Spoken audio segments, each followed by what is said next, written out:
Hola, bienvenidos a la sesión 5 de Tips y Buenas Prácticas en Power BI. En la sesión de hoy vamos a finalizar la serie que iniciamos días atrás para trabajar en el dataset del Challenge 6 del FP20 Analytics. En una primera parte vamos a seguir trabajando en Power Query, principalmente con transformaciones y técnicas de modelado que nos van a permitir llevar nuestro modelo de tabla única a un formato de estrella. Luego vamos a importar nuestro modelo en Power BI y vamos a construir allí nuestra tabla de calendario en DAX con algunas columnas calculadas que nos van a servir para segmentar y analizar la información. Finalmente vamos a trabajar íntegramente en DAX para desarrollar las métricas que vamos a necesitar para hacer nuestro análisis y desarrollar nuestro reporte. Mi nombre es Hernán Romero y esto es Romer BI.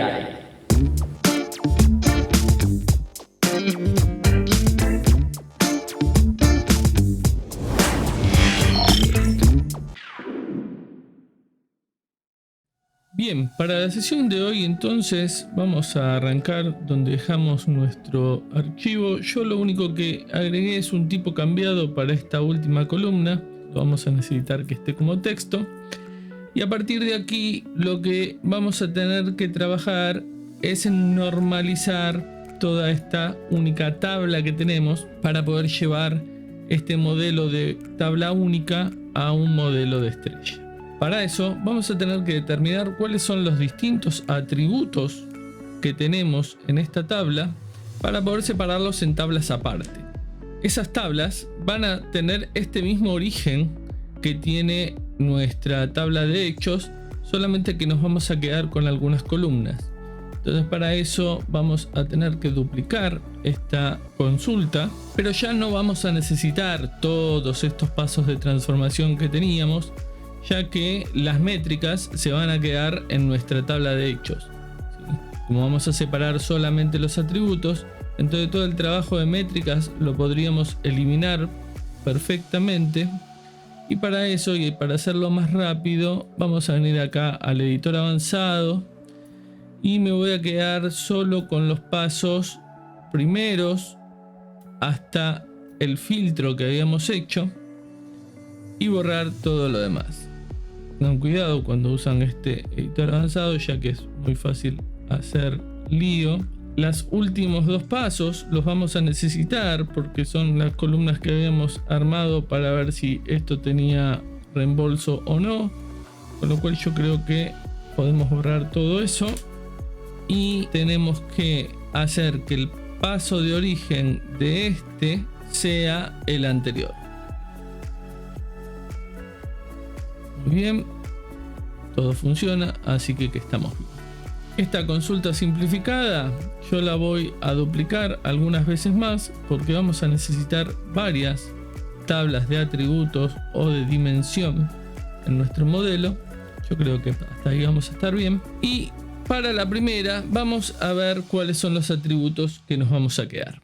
Lo primero que vemos acá es que tenemos un identificador de conductor y un nombre de conductor, ¿sí? Pero el conductor no tiene ningún otro atributo, porque el restaurante nada tiene que ver con el conductor. Entonces lo que vamos a hacer es renombrar esta tabla a drivers, conductores, y quedarnos solamente con estas dos columnas. Para eso las seleccionamos y aquí en quitar columnas quitamos el resto, las que no están seleccionadas.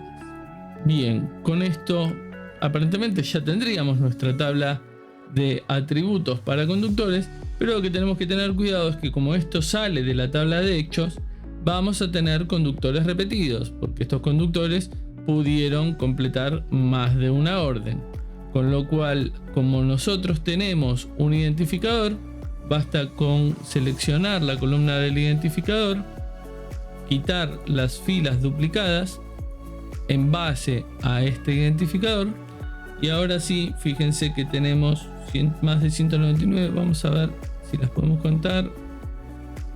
Sí, perfecto, 432, así que con esto estamos bien. Lo único que nos quedaría es simplificar este número de conductor, porque este número es el número del sistema. En este caso es un número bastante corto, podríamos dejarlo así como está, pero lo más común en estos casos es agregar como una columna una clave subrogada. ¿Sí? Una clave subrogada es una clave cualquiera que vamos a poner aquí agregando una columna de índice. Le vamos a cambiar el nombre aquí, le vamos a poner driver key para saber que es nuestra clave subrogada, y este número es el que tenemos que llevarnos a nuestra tabla de hechos para luego hacer la relación entre la tabla de hechos y esta otra tabla. Entonces aquí en la tabla de órdenes vamos a tener que combinar consultas y combinar con nuestra tabla de conductores a partir de la coincidencia en el driver ID. Cuando el driver ID coincida, se va a hacer la relación entre las tablas y después nos vamos a traer la clave del driver que nosotros acabamos de generar como clave subrogada para la relación entre las tablas. Obviamente aquí abajo donde nos dice cómo coincide la selección, como una tabla nace de la otra, todas las filas coinciden, pero no está de más siempre verificar que estemos haciendo bien las cosas. Con las consultas combinadas, yo le voy a cambiar el nombre, le vamos a poner consultas combinadas drivers, así sabemos con cuál tabla estamos combinando. Vamos a expandir entonces el driver key, que es lo que nosotros necesitamos. Voy a sacar esto para acortar el nombre de la columna. En este caso el nombre ya queda correcto. Ya sabemos que con esta columna entonces estas dos primeras de driver ID y driver name ya no las vamos a necesitar porque estos datos los tenemos en la tabla de conductores. De esta manera vamos a trabajar con cada uno de los atributos. En este caso tenemos el restaurant ID, customer ID. Restaurant parece que no tiene ningún otro atributo, es solo el número del restaurante, pero como acá se repiten varias veces porque un restaurante es requerido en más de una oportunidad, bueno, vale la pena hacer la tabla de dimensiones para generar nuestro modelo estrella. Lo mismo con el customer ID, pero fíjense que tenemos también un delivery area. Esta área de delivery, que teníamos 3 valores, si mal no recuerdo, bien, a priori no sabemos si puede ser que esté emparentada tanto con el restaurante como con el cliente. ¿Sí? Esta columna, este atributo, podría ser un atributo de restaurante, podría ser un atributo de cliente o podría ser un atributo independiente. Para poder determinar eso, lo que vamos a hacer es quedarnos con las columnas de restaurante y de delivery area. Vamos a quitar las otras y básicamente lo que tenemos que determinar es si para el mismo restaurant ID tenemos más de un área. ¿Sí? Si para el mismo restaurant ID solo tenemos una única área, quiere decir que el área es un atributo del restaurante. Si para el mismo restaurant ID tenemos más de un área, el área nada tiene que ver con el restaurante. Para hacer esto de manera sencilla, de manera temporal, podemos venir aquí al menú transformar, hacer una agrupación y agrupando por el restaurant ID, quiero contar las filas distintas.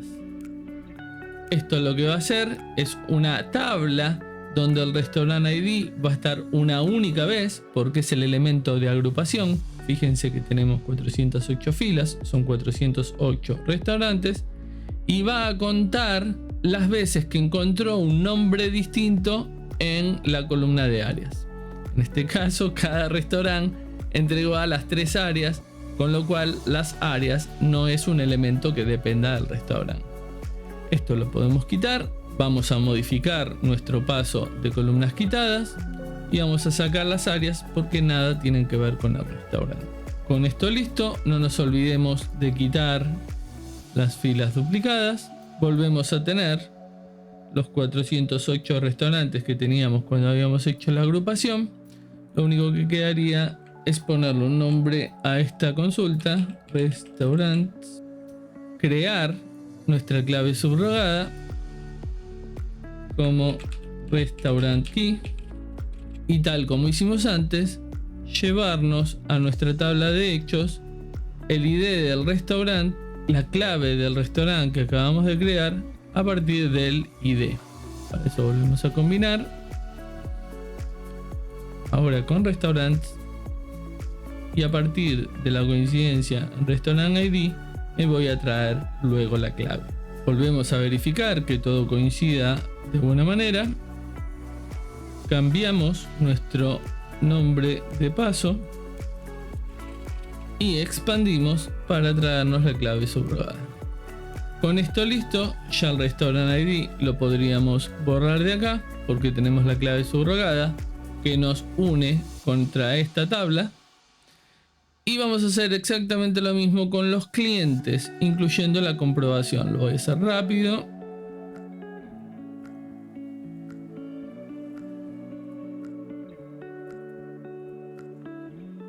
Agrupamos para verificar. Y entonces vemos que si bien hay clientes que pidieron para una sola área, hay algunos que pidieron en 2 y otros que pidieron en 3. Con lo cual también sabemos que el área no depende del cliente.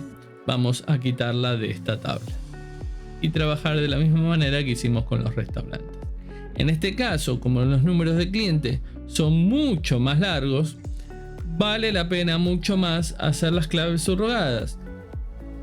No se olviden de sacar los duplicados.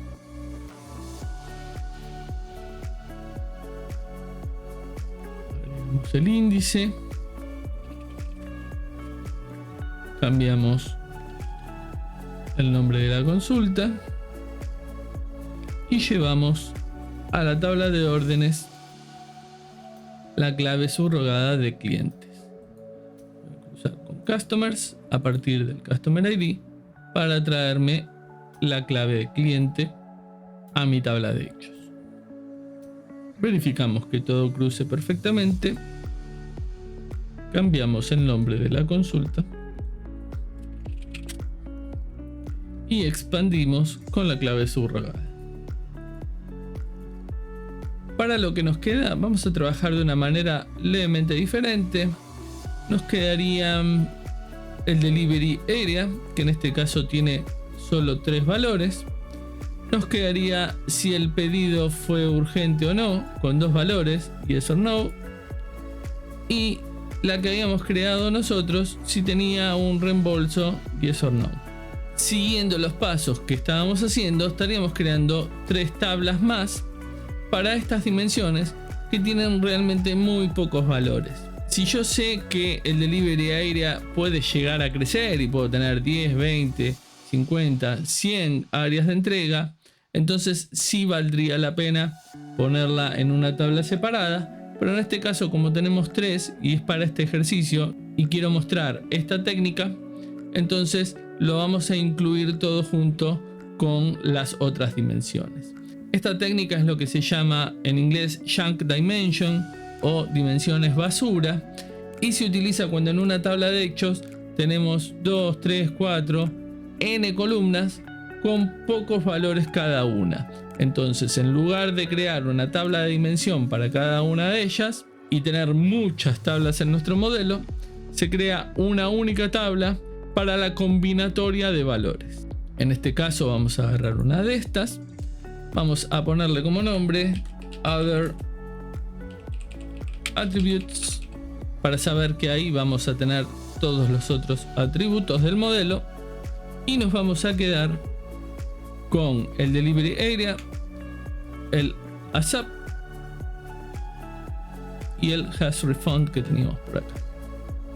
Vamos a quitar el resto.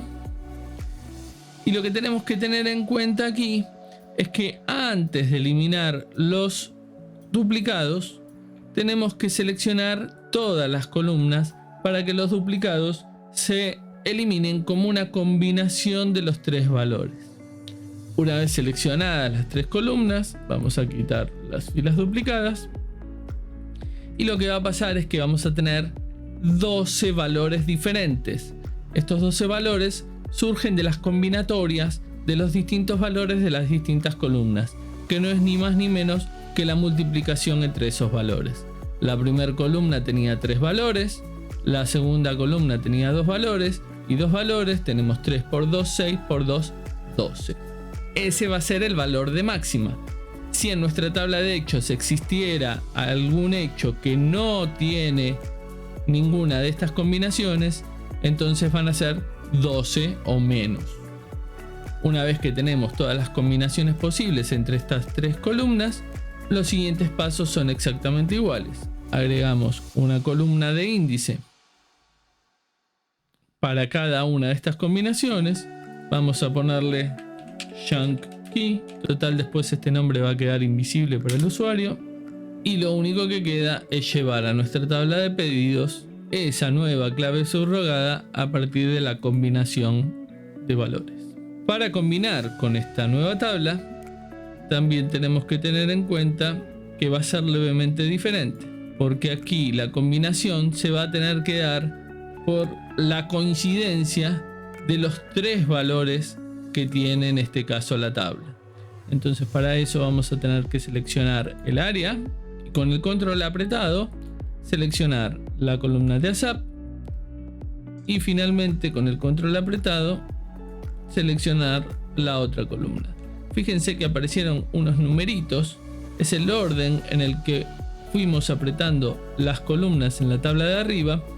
El mismo orden vamos a tener que mantenerlo en las tablas de abajo, porque si lo hacemos de otra manera no nos va a coincidir el 100% de las filas, ya que si hicimos la selección en un orden distinto puede o que no cruce nada o que tengamos un cruce parcial. Con esto listo, combinamos, cambiamos el nombre chunk y expandimos nuestra clave subrogada.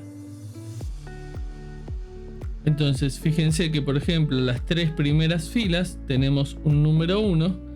Eso quiere decir que para las tres primeras filas la combinación entre área, si era o no urgente, y si tenía o no devolución, va a ser exactamente la misma y coincidente con los valores que tienen que ver aquí en la fila número 1.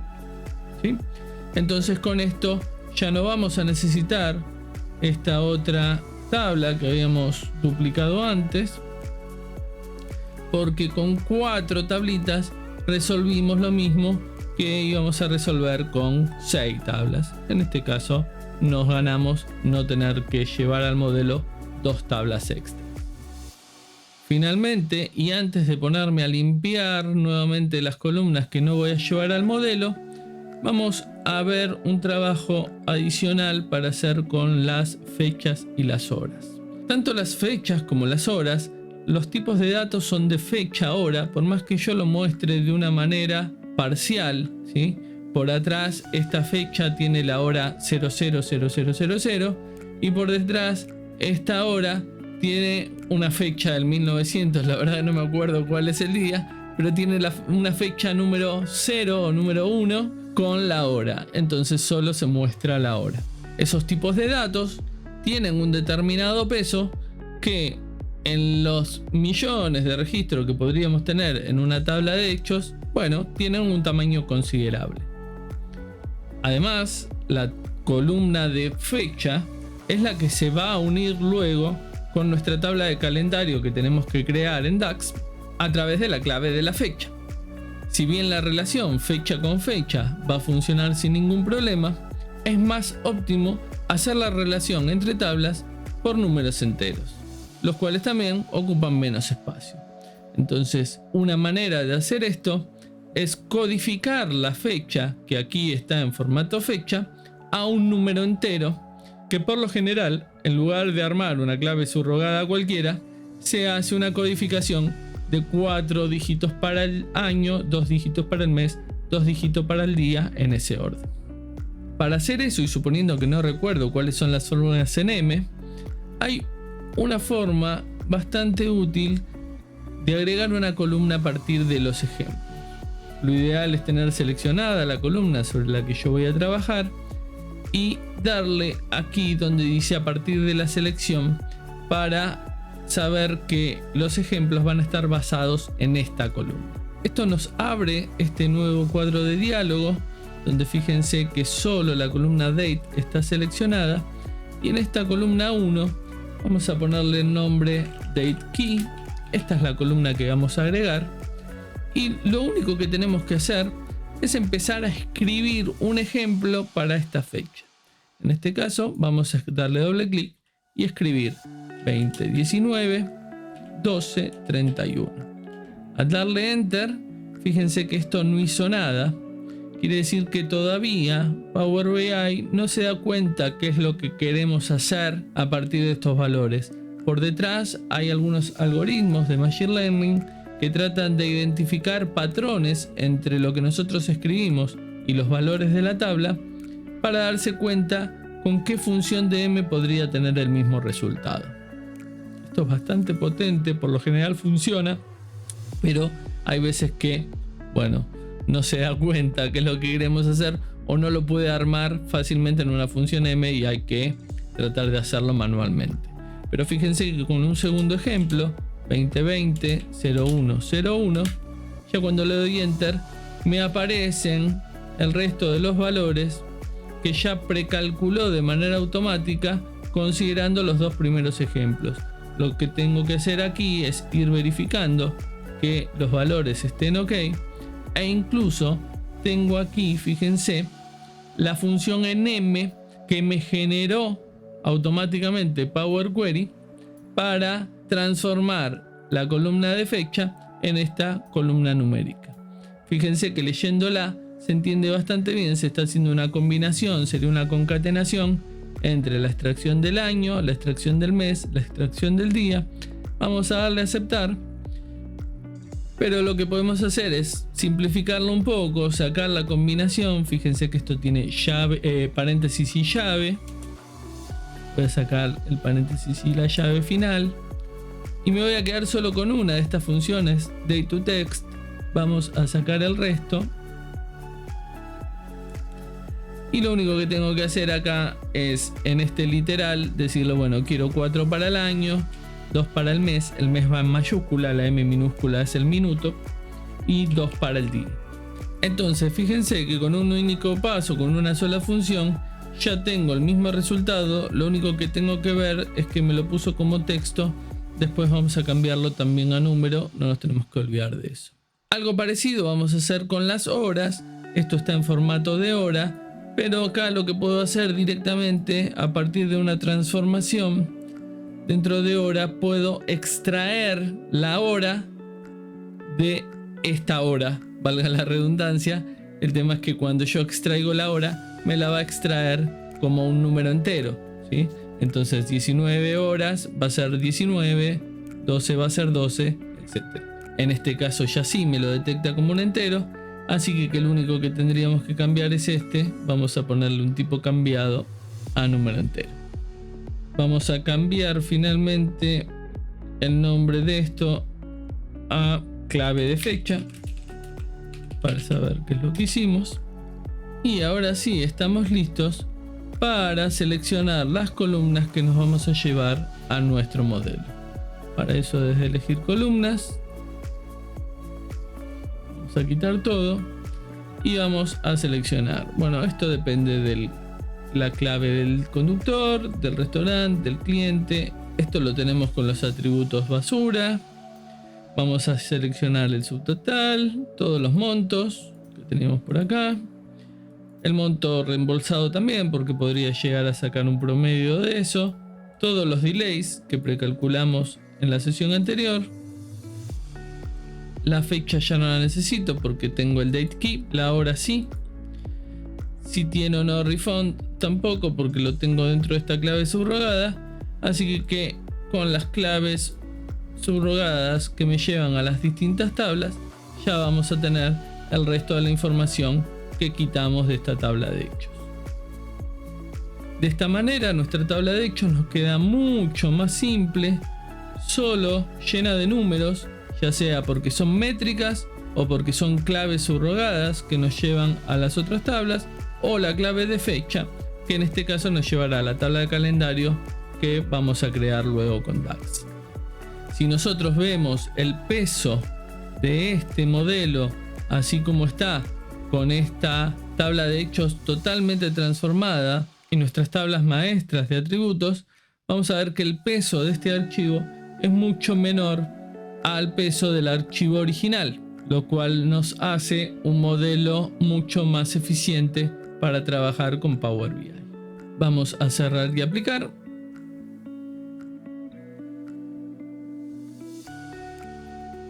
Y ya estamos listos para generar nuestra tabla de calendario. Para eso entonces vamos a ir a nuestra vista de datos. Vamos a poner nueva tabla. Vamos a darle un nombre a nuestra tabla. Calendario, calendar. Y aquí vamos a tener que hacer una serie de pasos para nuestra fórmula. ¿Por qué? Bueno, porque como nosotros cambiamos la fecha de la tabla de órdenes por una clave, nosotros no podemos usar directamente la función calendar porque nos pide una fecha de comienzo y una fecha de final. Y no podemos extraer directamente la fecha de comienzo y fecha de final de los números que nosotros creamos como clave. Entonces, para trabajar con esto, lo que tenemos que hacer es una serie de variables. Vamos a declarar entonces una variable min como el mínimo de mi order date key. Fíjense que yo le puse un guión bajo al nombre de la variable. Esto es opcional, se puede poner cualquier nombre de variable, pero es una buena práctica a las variables internas de una métrica ponerle un guión bajo al comienzo para poder identificarlas más rápidamente, que son variables de la métrica y no son campos o nombres de tablas del modelo. De la misma manera vamos a copiar esto. Bueno, sin darle enter como hice yo, pegarlo por acá y poner var max como el máximo de order date key. Como date key es un número mínimo y máximo, vamos a tener los mínimos números y máximos números. Sería la fecha inicial y fecha final, pero codificada como número entero. Con shift enter entonces nos movemos hacia abajo y vamos a declarar dos nuevas variables. Una llamada ini, que va a ser la fecha generada a partir de la función date, donde yo voy a pasar el año, el mes y el día. Año, mes y día son enteros que voy a ir extrayendo de cada una de estas variables. Para la fecha inicial voy a tomar el mínimo, pero voy a tomar los caracteres izquierdos con la función left de la variable mínimo y voy a tomar 4 caracteres. Con eso tengo el año. Para sacar el mes voy a usar la función mid de la misma variable mínimo y voy a sacar a partir de la posición 5 2 caracteres. Y para extraer el día puedo usar la función right también de la variable mínimo, extrayendo los 2 caracteres de la derecha. Esta anidación de fórmulas es igual a la anidación de fórmulas que se hace en Excel. Los nombres, a veces las funciones son muy similares a los de Excel, nada más que están en inglés. DAX no tiene nombres de funciones en castellano, pero no va a llevar mucha más complejidad que eso. De la misma manera, vamos a hacer una variable llamada fin, donde vamos a hacer exactamente lo mismo, pero para la variable que creamos antes llamada max. Ahora sí, en ini y en fin tenemos fechas creadas a partir de la mínima fecha y la máxima fecha, con lo cual vamos a poder hacer un return calendar de la variable ini como start date y la variable fin como end date. Esto nos va a devolver una secuencia de fechas sin ningún día intermedio entre la fecha inicial y final, y es exactamente lo que necesitamos para nuestra tabla de calendario. El tipo de dato es fecha y yo suelo ponerle fecha corta. A partir de aquí deberíamos crear todos los atributos de nuestra tabla de calendario para cada una de las fechas, los cuales nos van a servir para agregar o segmentar la información de nuestras métricas. Vamos a hacer algunas, las más comunes solamente, y a fines de esta práctica vamos a poner año como el año de mi fecha date de mi tabla de calendario. Esto me extrae el año. Vamos a hacer una columna para el mes. Month number como month de mi fecha, date de mi tabla de calendario, y una nueva columna month para el nombre. Para extraer el nombre de la fecha se usa la función format.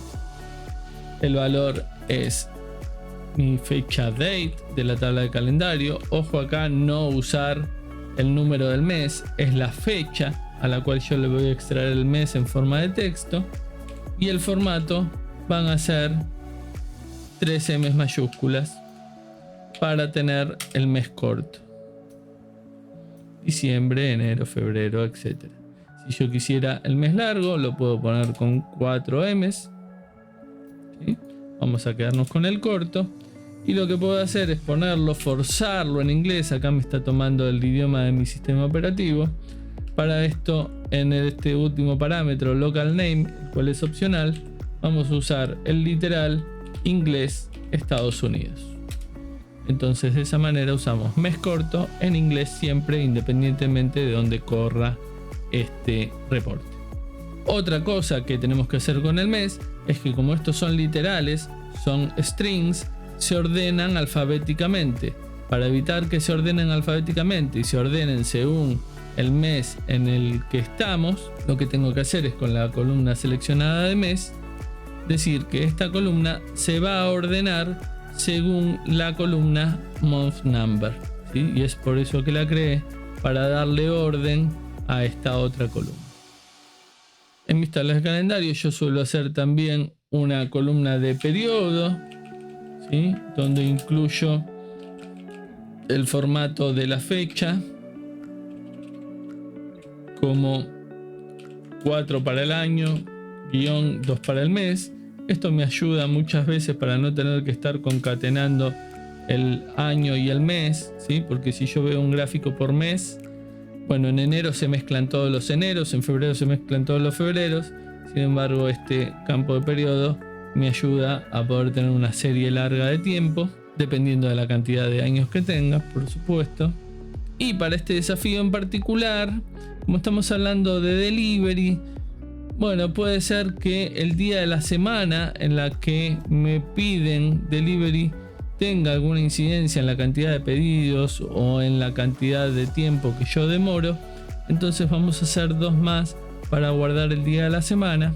La vamos a llamar weekday number y vamos a usar la función weekday de la fecha de la tabla de calendario.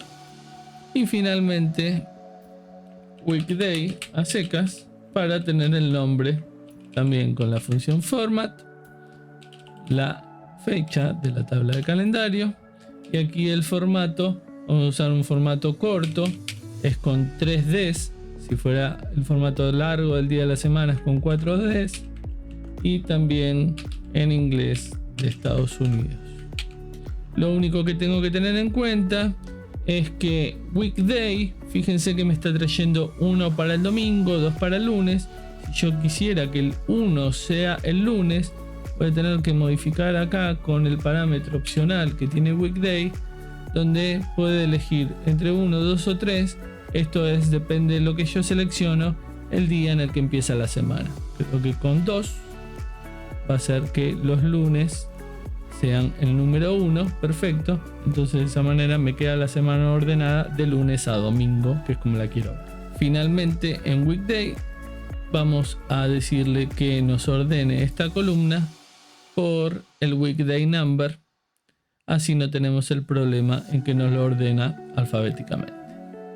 Lo único que le falta a esta tabla de calendario, acuérdense que yo en la tabla de hechos creé un date key que era un número y acá no lo tengo, con lo cual voy a tener que hacer una última nueva columna con el date key, que va a ser el que me va a servir para relacionar contra mi tabla de hechos, y voy a tener que usar también format, la fecha de mi tabla de calendario, con el formato 4 para el año, 2 para el mes, 2 para el día, igual que como lo hice en Power Query. Lo que tengo que tener cuidado es que esto queda por defecto como texto, lo tengo que pasar a número entero para que la relación funcione perfectamente. Y para que mi tabla funcione perfectamente como tabla de calendario, no me tengo que olvidar de venir a las herramientas de tabla y marcar esta tabla como tabla de fechas, seleccionando el campo date, que es donde está la fecha y la que se va a usar para las funciones de inteligencia de tiempo que yo pueda llegar a aplicar dentro de mi reporte. Antes de pasar a generar las métricas, deberíamos verificar nuestro modelo que haya quedado correctamente relacionado. Tenemos los clientes, los conductores, los restaurantes, la tabla de calendario a la que le falta su relación. Vamos a unir por date key contra date key para generar. De esta manera tenemos nuestro modelito en estrella con todas las dimensiones alrededor de nuestra tabla de hechos. Y lo que deberíamos hacer para dejarlo prolijo es todas aquellas claves subrogadas, ocultarlas directamente porque no las voy a querer ver en mi modelo. Y las podemos ocultar obviamente también de mi tabla de hechos.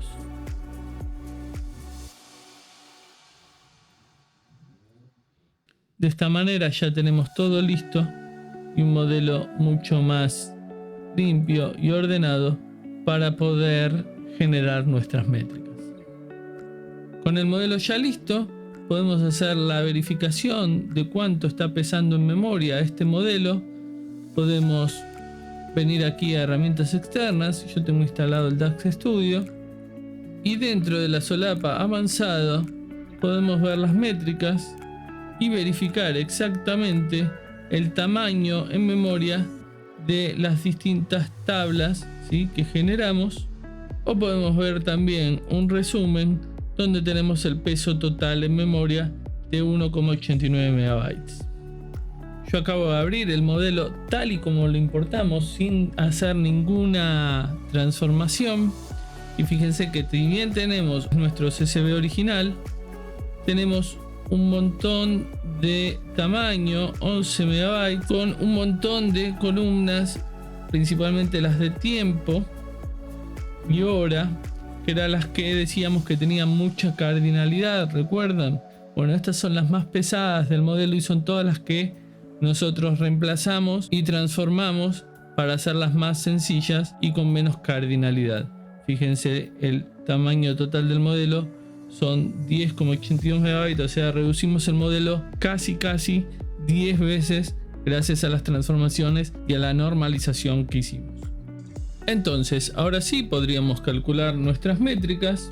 En principio, el desafío nos pide considerar estas métricas puntuales, tiempo medio de entrega. Aquí, en vez de hacer el promedio, y como habíamos hablado antes, en función de la forma que tiene la distribución de los tiempos de entrega, de cola larga hacia la derecha, es preferible usar la mediana, porque los tiempos más hacia la derecha, los tiempos más largos, afectan enormemente al promedio. Eficiencia del conductor, bueno, acá está especificado como el número de entregas completado por hora por cada conductor.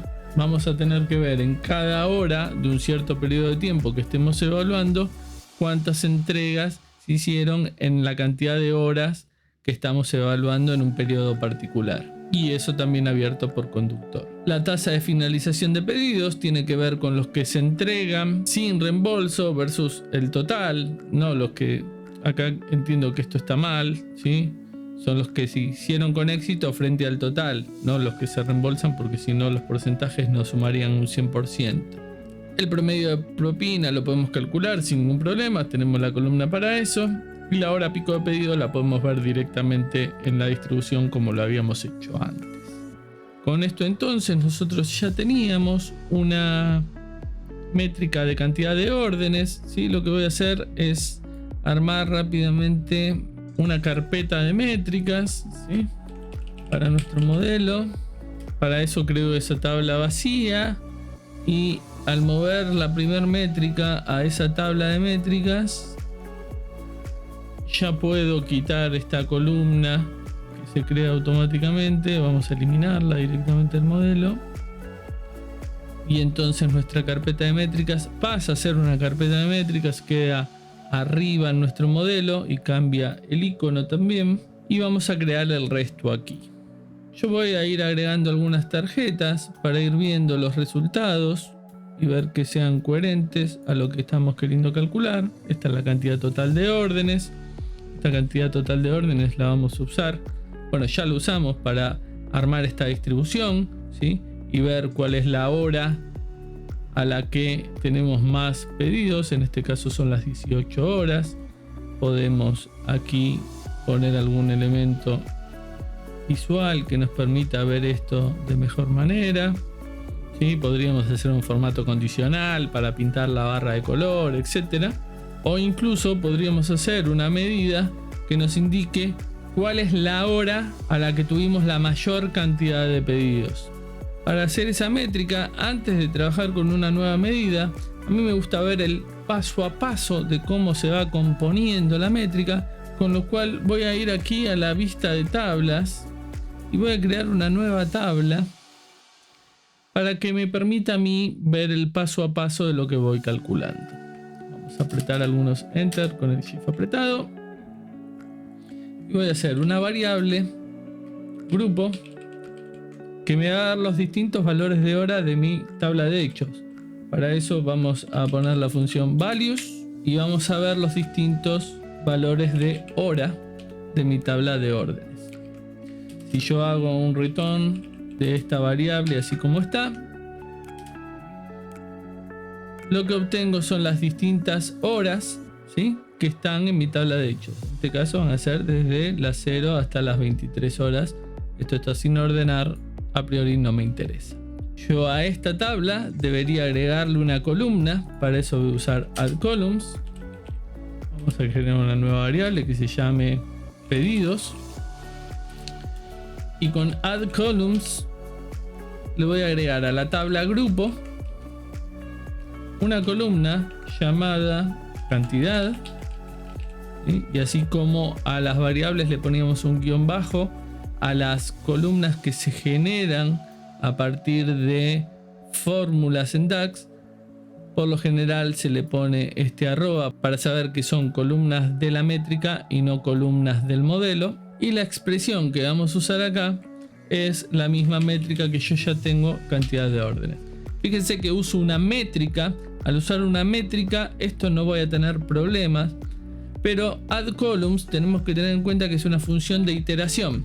Al ser una función de iteración, el contexto de cálculo de esta función va a ser un contexto de fila, y si yo acá pusiera un count rows a secas, ¿sí?, sin poner la métrica, el count rows no va a funcionar porque estoy en el contexto de fila y no en el contexto de evaluación del modelo. Con lo cual, o pongo la métrica, o si yo pongo el count rows, lo tengo que poner dentro de un calculate para hacer la transición de contexto. En este caso, al poner la métrica, la transición de contexto se hace de manera automática. Si yo ahora traigo el valor de pedidos como return, tengo una agrupación por cada una de las horas, la cantidad de pedidos que tuve para el periodo que voy a estar evaluando en ese momento. Si yo sobre esta tabla pedidos hago una función de agregación para sacar el máximo valor de pedidos, lo guardo en esta variable max. Tengo que usar la función de iteración, ¿sí?, para poder hacer referencia a la tabla anterior, maxx. Vamos a decir que itere sobre pedidos y me traiga el valor máximo de la cantidad. Esto me devolvería el valor máximo entre esta columna. Ya no lo puedo traer porque, como estoy en la vista de tablas, esto espera una tabla, me da un error. Pero con este valor máximo, vamos a ver cómo estaba la tabla hasta recién, yo bien puedo generar una nueva variable, fila max, donde haga un filtrado de la tabla de pedidos, donde se dé la condición que la cantidad de pedidos sea igual al valor máximo que acabo de calcular. Y si yo me traigo en el return esta variable, bueno, solamente voy a ver la fila de la hora donde tengo la cantidad máxima, ¿sí? En este caso, la hora en la que coincidió la cantidad con la cantidad máxima es uno solo. Y en la mayoría de los casos, lo más probable es que una sola hora coincida con el máximo. Pero lo que puede pasar, y tenemos que estar atentos, en que esto tal y como está, podría tener más de una hora con la misma cantidad máxima, y en ese caso tendríamos más de una fila para nuestra métrica. Recuerden que en las métricas el valor a presentar siempre es único. Entonces acá yo lo que puedo hacer es hacer un promedio de las horas tal y como está la distribución, suponiendo que, por ejemplo, tenemos el valor máximo a las 18 y a las 19. Bueno, podemos hacer un promedio de las horas y en ese caso será 18,5, lo cual tampoco estaría mal. Entonces, para llevarlo para nuestra métrica, vamos a copiar todo esto tal y como está. Vamos a venir a medidas, nueva medida, y acá vamos a hacer una medida llamada hora max orders. Pegamos todo esto y en lugar de traer directamente fila max, que esto sería la tabla, lo que vamos a hacer es un average X, ¿sí? Recuerden que siempre que trabajo con variables intermedias tengo que usar el average X para poder hacer relación a la tabla. La tabla es fila max y la expresión va a ser hora. Entonces de esta manera me aseguro siempre para la métrica tener un valor único. Si visualizamos esta métrica, por ejemplo, en una tarjeta adicional, bueno, tenemos que la hora máxima de la orden es las 18 horas, que coincide con lo que tenemos aquí. Lo que voy a hacer es ponerle formato para quitar los decimales, ¿sí? O dejar un único decimal, 18 horas. Y teniendo ya esto en una métrica, yo podría bien poner un filtro, por ejemplo, de fecha, y ver para una fecha determinada si este valor cambia. Bueno, seguimos teniendo las 18. Si este valor cambia, por ejemplo aquí, las 19 horas es donde tengo el máximo.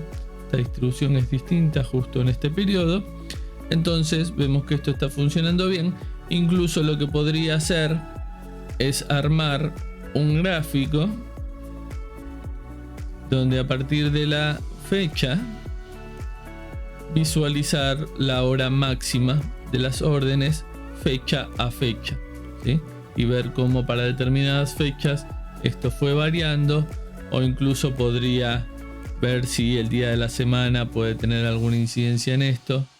Bueno, el día de la semana no, tiene que ver con algunas fechas puntuales donde esto está cambiando. Esto lo vamos a quitar y seguimos con nuestro análisis. Para la próxima medida, que es el tiempo medio de entrega, bueno, al haber trabajado con las transformaciones en Power Query y al haber ya dejado los delays precalculados para cada uno de los puntos, esto es muy sencillo. Vamos a calcular el tiempo medio de la entrega del delay end-to-end, o sea, desde que se hace la orden hasta que llega el pedido. Para eso volvemos acá a nueva medida, tiempo medio de entrega, y como dijimos, vamos a usar la mediana en lugar de hacer el promedio. Esto es por esta cola derecha tan larga que acá tenemos, donde el promedio lo va a tender a tirar hacia este lado y el común de los pedidos está mucho más hacia la izquierda. La mediana va a estar mucho más cerca de esta población acá de esta distribución donde hay más pedidos, con lo cual es mucho más correcto tomar este tipo de medidas para esta distribución. Entonces la mediana del delay end-to-end ya está directamente ya precalculado, con lo cual no tenemos que hacer ninguna métrica complicada para esta, y directamente podemos poner una nueva tarjeta para ver cuánto estaría dando este valor. Tenemos 61 minutos de tiempo medio de entrega, sería 1 hora aproximadamente. Fíjense que tenemos los 30 y los 60 por acá, con lo cual el 60, la mediana, estaría marcando este valor. Está mucho más correcto que lo que sería el promedio. Si nosotros en vez de tomar la mediana hubiéramos hecho el promedio, este valor va a ser mucho más alto seguramente. Vamos a probarlo. 82 estaría mucho más acá, por acá más o menos, pero vamos a dejar la mediana, me parece más correcto para este análisis. El promedio de propinas para todos los pedidos, bueno, también es algo sencillo. Vamos a calcular solo para las propinas, no para todas las métricas de importes, pero vamos a poner tip average, por ejemplo, como el promedio, ahora sí, de todos los tips de las distintas órdenes. Bien, vamos a ponerlo en una tarjeta para ver cuánto nos está dando. 9,40. Aprovecho para decirles que acuérdense siempre de poner formato en las medidas, ¿sí? Esto es un formato de dinero. Idealmente lo podemos ver con 2 decimales o con 1, no con tantos, ¿sí? Lo mismo para el resto de las medidas, y cuando tenemos medidas que superan los 1000 unidades, bueno, acordarse siempre de poner el separador de miles para que no se muestren de manera incorrecta. Para lo que es la tasa de finalización de pedidos, en realidad no necesitamos ninguna métrica nueva, porque podemos abrir la cantidad de órdenes por nuestro campo calculado de si la orden había tenido o no un reembolso. Podemos abrir la métrica de cantidad de órdenes por este atributo y directamente vamos a saber cuántos tuvieron o no tuvieron reembolso. En este caso es un 2,74% que sí tuvo un reembolso. Si nosotros quisiéramos esto en una métrica puntual para poder poner, por ejemplo, en una tarjeta, bueno, ahí sí tendríamos que hacer algún cálculo. Vamos a hacerlo rápidamente. Tenemos porcentaje órdenes con reembolsos, y para esto deberíamos dividir la cantidad de reembolsos sobre la cantidad total. La cantidad de reembolsos la vamos a poder hacer con un calculate. Calculate es la cantidad de órdenes para la condición donde has refunds es igual a sí. Creo que lo habíamos puesto con acento. Y esto dividido la cantidad de órdenes a secas, que va a ser la cantidad de órdenes totales. Si ponemos esto en una tarjeta, finalmente vamos a tener supuestamente este 2,74. Seguramente era sin acento. Vamos a ver. Ah, no, era yes, perdón. Esto era yes. Ahora sí, 0,03. Vamos a ponerle formato 2,74. Perfecto, lo tenemos en forma de medida. Para terminar, teníamos el KPI de eficiencia del conductor. Acá nos pedían el número de entregas completada por cada hora y por cada conductor. En sí, lo del conductor lo podemos ver después en una visualización. Lo importante es sacar las órdenes entregadas por hora. Órdenes entregadas las tenemos acá, son la cantidad de órdenes directamente.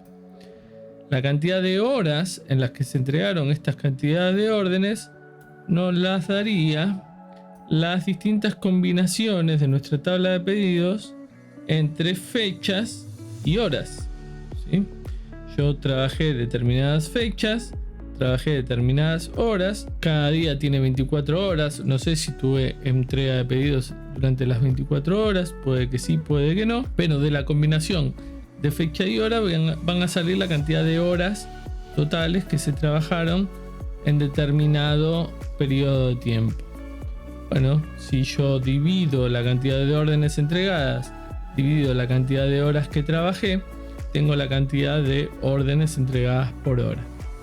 Entonces vamos a trabajar en esa métrica. De vuelta acá, como hay involucrados cálculos intermedios, vamos a trabajar con nuestra tabla intermedia. Esta después la vamos a terminar borrando. Y lo que vamos a hacer aquí es directamente una variable llamada grupo. Vamos a reutilizar parte de este código, en la cual voy a hacer un summarize, ¿sí? Summarize nos permite hacer una agrupación por más de un campo. Siempre que quiera agrupar, si es por un solo campo, puedo usar values directamente, y si es por más campos, bueno, ahí sí tengo que usar summarize. Voy a hacer un summarize de la tabla de órdenes, y la agrupación la voy a hacer por date key y por hora. Si yo hago un return directamente de esa variable grupo, lo que voy a tener es todas las combinaciones. Perdón, esto está acá, ahí está. Voy a tener todas las combinaciones entre los date key y las horas. Lo que me aseguro es que estas son combinaciones únicas, ¿sí? De ahí el summarize no me va a repetir ninguna combinación entre fechas y horas. Esta sería la cantidad total de horas trabajadas. Si yo miro, tengo 1675 filas. Lo que tengo que hacer es hacer una cuenta de este valor. Para eso voy a poner una nueva variable llamada horas, y vamos a hacer directamente el count rows de la variable anterior, grupo, para que nos dé este valor de 1675 horas. Esto no lo vamos a necesitar. Finalmente vamos a hacer una devolución de la métrica que ya tengo calculada, cantidad de órdenes, divididas la cantidad de horas totales que trabajé. Esto acá en la vista de tablas de vuelta no nos va a funcionar porque ya nos devuelve un único valor. Acá estamos ya haciendo una agregación y esto es un valor único, pero esto sí nos sirve para llevarnos como medida a nuestra nueva métrica, donde vamos a poner delivered orders by hour. Vamos a intentar esto acá para que quede prolijo. Muy bien. Y si esto lo pegamos en una métrica, vamos a ponerlo por aquí. Bueno, tengo que entregué 40 órdenes por hora. Esto no los pedían por conductor. Bueno, fácilmente puedo abrir en una nueva solapa. Vamos a poner una matriz donde vamos a ver para cada uno de los conductores. Lo podemos ver por driver ID y driver name, por ejemplo. Vamos a poner una lista más fácil. Podemos ver nuestra métrica ordenada quizás de mayor a menor para ver quiénes son los que más entregaron por hora. En este caso Karen es la que más pedidos por hora trabajada entrega. Digo horas trabajadas porque así está calculada nuestra métrica. ¿Sí? Yo voy a contar para cada uno de los filtros implícitos de esta visualización, bueno, la cantidad de días horas que tuvo el conductor 9224, que no es quizás ni todo el año, ni todos los meses, ni todo el horario. Tiene una cantidad de horas trabajadas. Esto lo podemos ver si seguimos con nuestra tabla 9224. Si vamos a nuestra tabla y en lugar de mostrar el grupo completo, ¿sí? ¿Se acuerdan cuando teníamos acá grupos? Podíamos ver todos los días, todas las horas de todas las personas. Bueno, yo podría, fíjense que tenemos 1675 filas, yo podría a esta agrupación anidarla dentro de un calculate table y calcular esto mismo para el contexto donde el driver ID sea igual a 9224. Entonces fíjense que lo que eran 1675 filas ahora son 171 filas. Esto quiere decir que este conductor solo trabajó en estos 171 horas diferentes. Entonces, bueno, cuando nosotros en nuestra visualización estábamos en el contexto donde se estaba evaluando este conductor, se van a evaluar estas 171 horas y los pedidos entregados por este conductor. Entonces vamos a saber cuántos pedidos promedio por hora entregó cada uno. Con esto hasta acá, entonces tenemos todas las métricas que nos estaba pidiendo el challenge, el modelo estrella perfecto, listo y optimizado para que nuestro reporte funcione correctamente. Lo único que nos quedaría es poner manos a la obra y un poco de ingenio y creatividad para armar el reporte y hacerlo bonito con todo el material que acabamos de desarrollar. Eso se lo voy a dejar a cada uno de ustedes. Lo que no tendrían que olvidarse es de sacar esta tabla que habíamos hecho de manera temporal para desarrollar nuestras medidas. La eliminamos y ya tenemos todo listo para trabajar en el diseño de nuestro reporte. Bien, hasta aquí con el desarrollo de esta serie. En las próximas sesiones vamos a continuar con nuevos tips y técnicas que te van a servir para tu trabajo diario con Power BI. No te olvides de suscribir al canal y déjame en tus comentarios qué otros temas pueden ser de tu interés para que desarrollemos juntos en las próximas entregas. Nos vemos en la próxima sesión.